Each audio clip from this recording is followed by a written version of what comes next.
कविता भी सुनो। बहुत आनंद की बरसातें हो गई हैं, मैं भी शुरू करता हूं, सीधे कविताओं पर आता हूं, किसी भूमिका की कोई गुंजाइश रही नहीं है। अमेरिका के राष्ट्रपति ने भारत के प्रधानमंत्री से पूछा, क्यों जी हम अमेरिका वाले मंगल पर जाने की तैयारी में हैं, आप भारत वाले मंगल पर क्यों नहीं जाना चाहते हैं? तो भारत के प्रधानमंत्री ने कहा, हमें मंगल पर जाने की क्या जरूरत है, सब मंगलिक लड़के लड़कियां हिंदुस्तान में ही आ जाते हैं। अमेरिका मंगल के बारे में थोड़ा सा क्या जान गया, अपने को हम चौड़ा और बाजार सकड़ा ही मान गया। अरे मंगल के बारे में भारत जितना जानता है उतना कौन जान पाया है। यहां तो संस्कृति के अंग अंग में मंगल समाया है, जैसे मंगलम भगवान विष्णु, मंगलम गरुड़ध्वज, मंगलम पुंडरीकाक्षो, मंगलाय तनोहरि। ये तो मंगल पर निगाह थी सरसरी। असली बात पर तो हम अब आते हैं, दुकान भी बंद करते हैं तो दुकान मंगल बताते हैं। अमेरिका पूछ रहा है सारे जहां से, मंगल पर चट्टानें आई कहां से? हम तो पहले ही कहते हैं मंगल के मालिक ही हनुमान है, युद्ध में उनका हथियार ही चट्टान है। राम रावण युद्ध में जो चट्टानें उन्होंने फेंकी गई, चटक गई होंगी, उनमें से कुछ मंगल ग्रह की ओर भटक गई होंगी।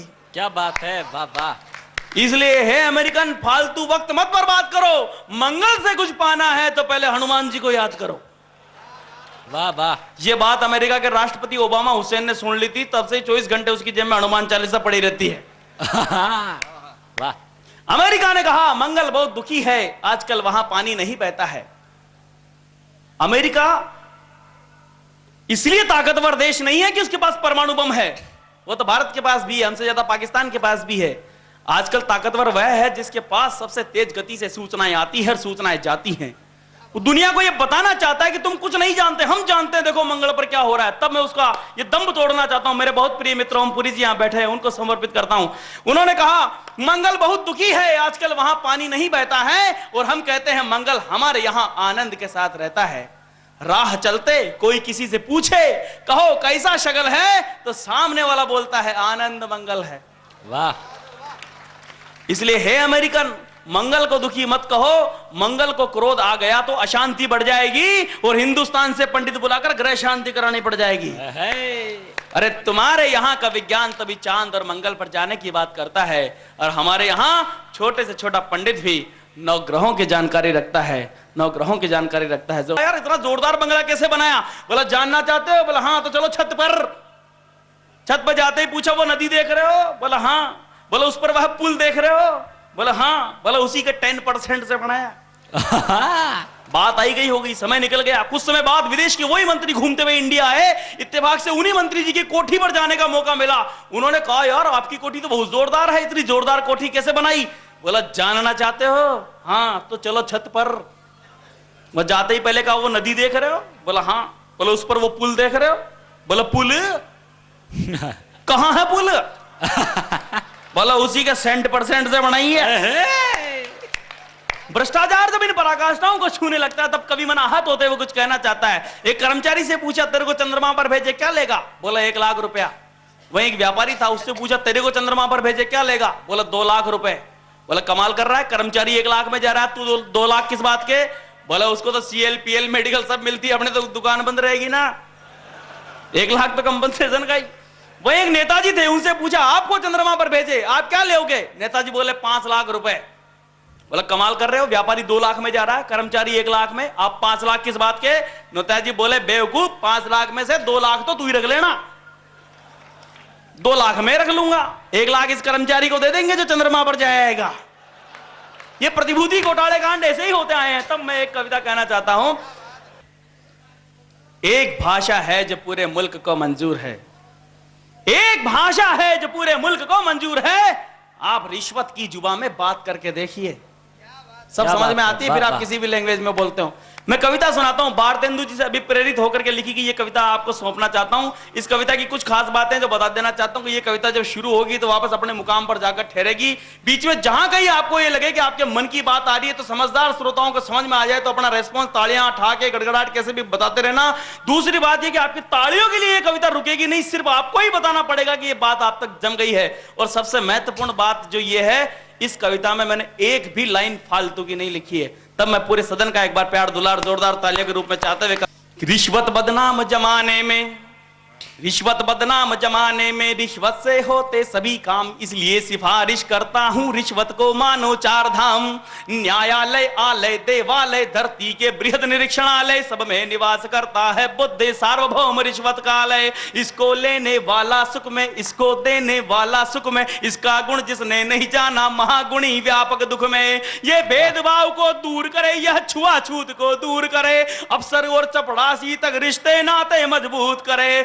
साहब का बंगला इससे है मिनिस्टरों की कोठी, ये पटवारी की पड़त जमीन, ये चपड़ासी की रोटी, ये रिश्वत के रस को चखो, ये सभी रसों का राजा है। नित रोज करे सेवन इसका, वो सबसे मोटा ताजा है। शाश्वत है इसकी चटापटा, यह चमन बनाती है पतझड़ को, बड़े बड़े जज तक खाते हैं इसकी फौलादी थप्पड़ को। रिश्वत के तीखे भाले से कानून का शीशा चटक जाए, रिश्वत की बंशी की धुन में इंसाफ रास्ता भटक जाए। ये जगत व्यापिनी कामायनी, दुखियों की विपद निवारणी है, इसके पीने से प्यास बढ़े, ये वो मदहोश वारुणी है।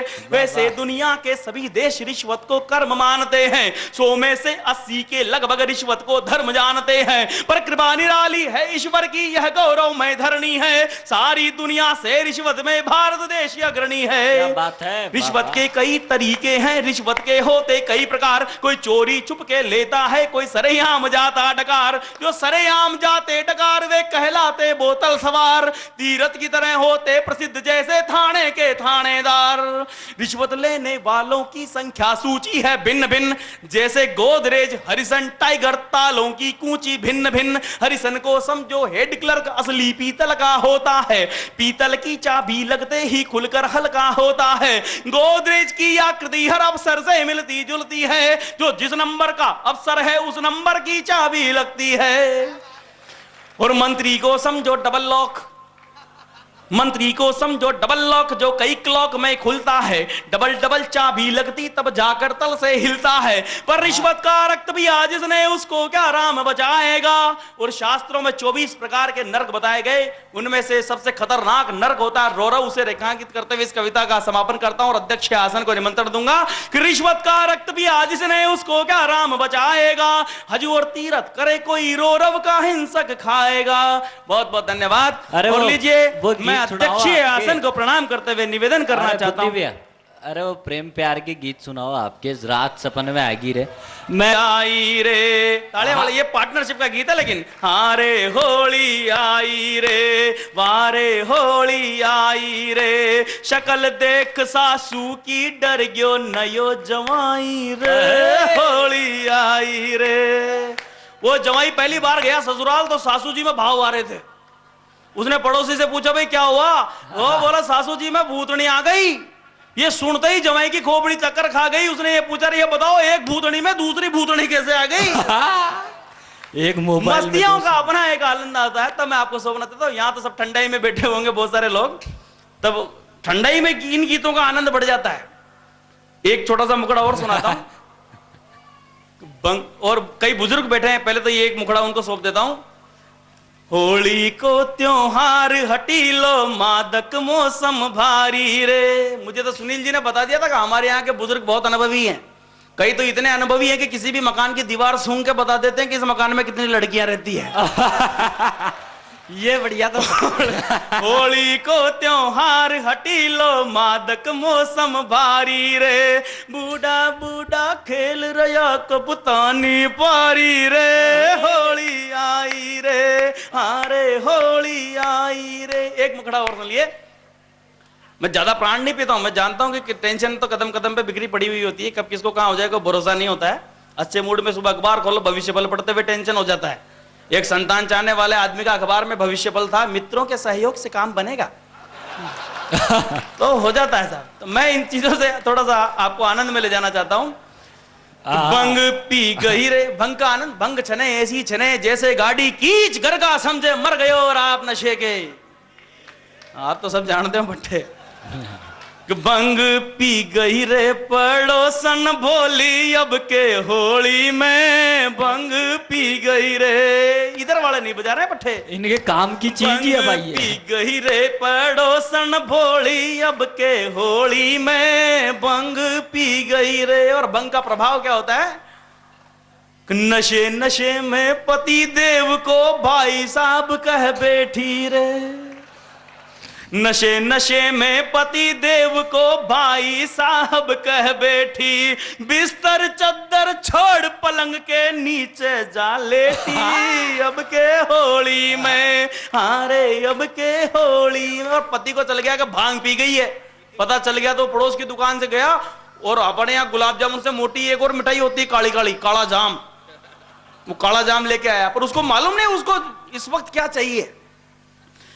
वो बोली मिठाई कैसी चाहिए उसको, तरंग चढ़ी तो बोली मैं तो रस मलाई खाऊंगी, तरंग चढ़ी तो बोली मैं तो रस मलाई खाऊंगी, कोरे काले जाम से ना काम चलाऊंगी, अब के होली में, हारे अब के होली में। गीत खत्म हो गया, ताली बजाओ। आइए ना, दे इनके कोर्स की चीज आते ही है तो अपने आप बजा देते हैं। ऐसा लगा जैसे राष्ट्रगीत सुना रहा हूं। कॉलेज की उम्र के एक लड़के को सपना आता है, सपने में क्या आता है, आता क्या हाथी होगी तो वो सपना अपने दोस्त को सुना रहा है, उसका मजा लेना। पर ये वही रिदम वाला सीन है इसमें सारा। पन में आ गई रे धीरे से बतला गई रे, रात सपन में आ गई रे धीरे से बतला गई रे, मन ने काली धार डुबोगी, मन ने काली धार डुबोगी, खुद गंगा जी नहागी रे, रात सपन में आ गई रे धीरे से बतला गई रे, मन ने काली धार डुबो गई, खुद गंगा जी नहा गई रे। और हिंदी साहित्य में एक अलंकार होता है अनुप्रास अलंकार, जब किसी वर्णाक्षर की आवृत्ति छंद में बार बार होती है तो चमत्कार पैदा होता है। जैसे चंदू के चाचा ने चंदू की चाची को चांदनी चौक में चांदी के चम्मच से चाट चटाई। वर्णाक्षर जब लौट कर आता है तो लोटानुप्रास अलंकार का एक उदाहरण सकता हूं, मजा लेना। मिठी तान मान गोरी इत्र की दुकान, शान शक्ल से छोरी ताजमहल के समान है। मीठी तान मान गोरी इत्र की दुकान, शान शक्ल से छोरी ताजमहल के समान है, आन बान शान को मकान रूप की है खान, मधुर मुस्कान कोई बनारस को पान है। और तीर कड़े जे भागी रे फाड़ी असी फंसागी रे, तीर कड़े जे भागी रे फाड़ी असी फंसागी रे, सारी खीर चाट गई गोरी और हांडी पकड़ागी रे, रात सबन में आ गई रे धीरे से बतला गई रे, मन ने काली धार डुबो गई, खुद गंगा जी नहा गई रे। खीर पर मुझे किस्सा ध्यान आता है।